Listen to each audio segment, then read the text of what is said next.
Hello বন্ধুরা, তো চলে এলাম আজকে আবার একটা নতুন রেসিপি নিয়ে। তো দেখো, এখানে নিয়েছি আদা বাটা, রসুন বাটা, পেঁয়াজ বাটা, পেঁয়াজ কুচি আর কাঁচা লঙ্কা, আর নিয়েছি টমেটো কুচি আর চিংড়ি মাছ। এখানে আছে টক দই আর নিয়েছি টমেটো সস। তো আজকে আমি বানাবো হচ্ছে চিংড়ি মাছের ভুনা। তো এটা আমি এই দ্বিতীয়বার করব। আগে একবারও খেয়েছিলাম আমার শ্বশুর বাড়িতে এই রেসিপিটা। তো ভাবলাম আজকে তোমাদের সাথে শেয়ার করি আমি কিভাবে চিংড়ি মাছের ভুনাটা তৈরি করি।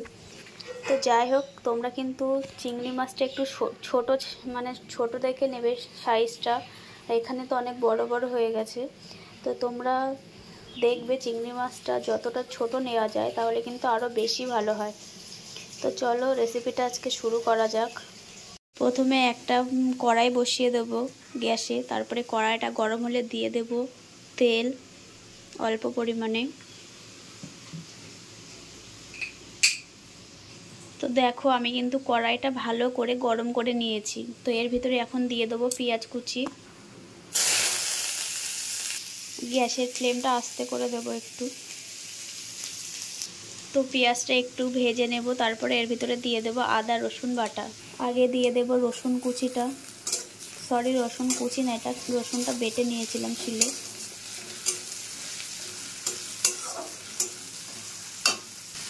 এটা কিন্তু 5 থেকে 10 সেকেন্ড আমি একটু ভালো করে ভেজে নেব যাতে কাঁচা গন্ধটা বেরিয়ে যায়। আর আমি তো নতুন নতুন ভিডিও করছি, তোমরা একটু প্লিজ চ্যানেলটা সাবস্ক্রাইব করে আমার পাশে থাকো। তাহলে আমার তো আর ভিডিও করতে আরও মনে হবে যে না, একটা ভিডিও করি, সবাই আমার ভিডিও দেখে। তো যেমনভাবে আমি রান্না করি সেটাই তোমাদের সাথে শেয়ার করি। তারপরে কিন্তু আমি পেঁয়াজ বাটাটা দিয়ে দেব।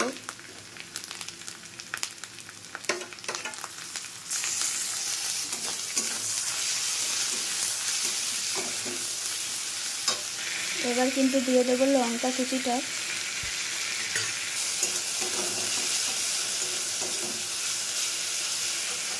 একটু ভাজা ভাজা হয়ে গেলে এর ভিতরে দিয়ে দেবো টমেটো কুচি। দিয়ে দিলাম টমেটো কুচি। তারপরে কিন্তু দিয়ে দেবো স্বাদ মতো লবণ। তোমরা লবণটা একটু বুঝে শুনে দেবে। তারপরে কিন্তু দিয়ে দেবো হলুদ গুঁড়ো।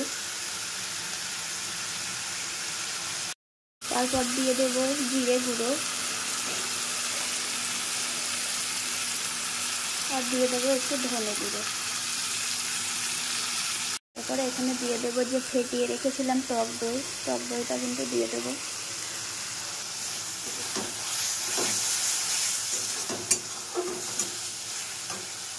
কিন্তু ভালো করে কষানো হয়ে গেছে। এরপরে দিয়ে দেবো টমেটো সস,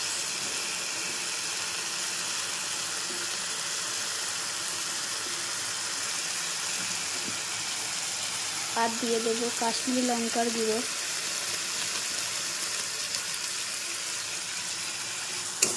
তারপরে কিন্তু মশলাগুলোকে ভালো করে কষাতে হবে।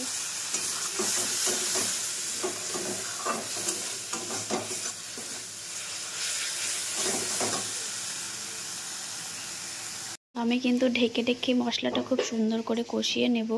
আর মশলাটা কিন্তু ঢেকে কষালে অনেক টেস্টি হয়, তোমরাও কিন্তু এইভাবেই করবে।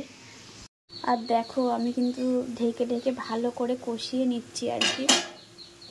মশলাটা কষানোর উপরেই কিন্তু স্বাদটা নির্ভর করে। আর দেখো কালারটা কতটা সুন্দর এসেছে। কালারটা কিন্তু খুব সুন্দর এসছে। আমি আবারও একটু ঢেকে দেব। আর ওখানে কিন্তু জল দেব না। মশলাটা কষানোর সময় যে তেলটা ছাড়বে ওটাতেই কিন্তু রান্নাটা হবে। জলটা না দিলে কিন্তু টেস্টটা বেশি আসে। আর দেখো মশলাটা কিন্তু ভালো করে কষানো হয়ে গেছে, তেলও কিন্তু ছেড়ে দিয়েছে। তো এরপরে দিয়ে দেব বেছে রাখা চিংড়ি মাছটা।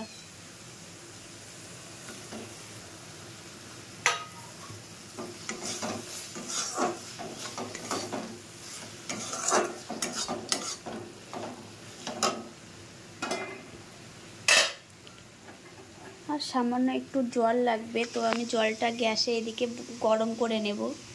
চিনিটা দিতে ভুলে গেছিলাম, তোমরা কিন্তু মশলাটা কষানোর সময় চিনিটা দেবে। তোমরা যে যেমন মিষ্টি পছন্দ করো আর কি, তোমরা কিন্তু তেমনটাই মিষ্টি দেবে। আমি তখন ভুলে গেছিলাম বলে এখন দিয়ে দিলাম।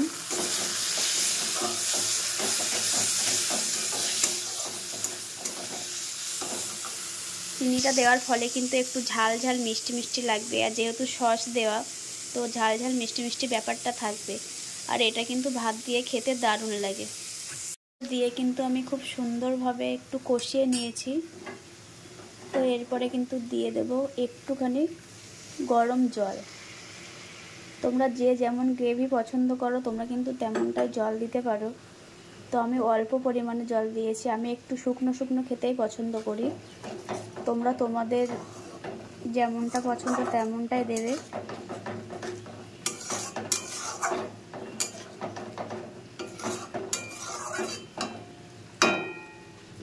তো আমি বেশি কিন্তু জল দিইনি, তোমরা দেখতেই পাচ্ছ আমি অল্প পরিমাণে জল দিয়েছি, একটু শুকনো শুকনো রাখবো। আর নামানোর আগে কিন্তু আমি এর ভিতরে একটু ঘিও দিয়ে দেব, আর গরম মশলা, আর দেব অল্প পরিমাণে, একদম অল্প পরিমাণে গরম মশলা।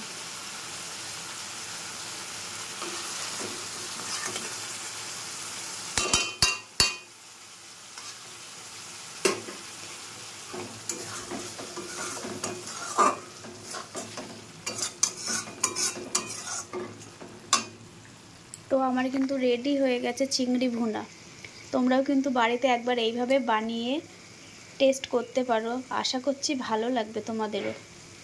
তো কালারটা দেখো কি সুন্দর এসছে। আর এবার আমি একটা বাটিতে তুলে নেব।